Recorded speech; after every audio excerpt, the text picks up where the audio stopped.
I like his older videos, but his newer stuff where he has like women on and he's like bouncing ideas off of women. The only reason why I don't like that is because specifically in the book he says don't ask women for advice about women, and it's like, why do you have women on your show though? Like, see, I occasionally have women on my show, so it's like I can't really. Maybe I can't point the finger too much at that, but it's not like I'm asking the women necessarily their advice, except for one time I did have Morgan on with Luke and we were talking about dating profiles, but I kind of wanted to see like, well, Morgan, why are you swiping right on certain guys' pictures than other pictures and stuff? But I feel like a lot of the concepts that she threw out, I don't agree with, so it's like, whatever. I don't know. Well, it's good to, it's good to be open to different perspectives and stuff. I think with Corey having these girls on, I even saw he talked, because he has these videos, like his daily videos, which are the meat and potatoes, the main ones, right? They get most of the views. And there's these other ones which are not as popular where he has these girls on and stuff. I did see him talk about that in one of his main videos.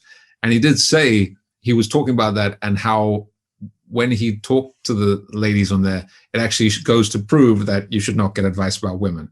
So, like I was watching his latest one earlier, where he was talking to, I didn't watch the whole thing; it was pretty long, but he was talking to a couple of girls about when do you have sex for the first time with a guy, and the one girl was saying, oh, I make them wait, and obviously Corey says usually the second or third date on average, right? And she's like, oh, I'll make them wait. And Corey says something like, okay, how long was, a week. And okay, so how many dates was that? Oh, probably like second or third date. Right. Yeah. So what women say. So that podcast, I think that's what he's kind of trying to do is it's good to obviously see what women think about things, because they are, what we're ultimately trying to understand.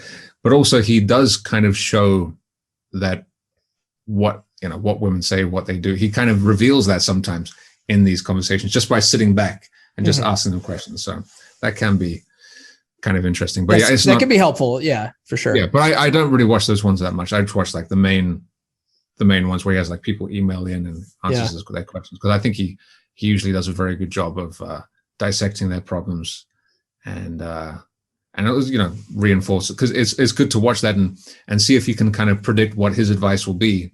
Right. Like, I feel like the takeaway from this, not to be confused with Corey's takeaway, but the takeaway from this conversation though about it is when you listen to the women on Corey's show, really just listen to what they have to say with a grain of salt, because you gotta watch what women do and not necessarily take what they say at face value, because it's exactly. And that is definitely, I mean, there are so many, key things to remember from 3% Man, which is why you have to read it so many times. But that is definitely one of the main ones, I think. What's up, brother? If you like this clip, go back and listen to the full episode. I guarantee you'll love it. Visit my channel.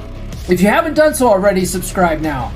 If you prefer to listen to longer episodes in audio format, the podcast is available on all major podcast platforms.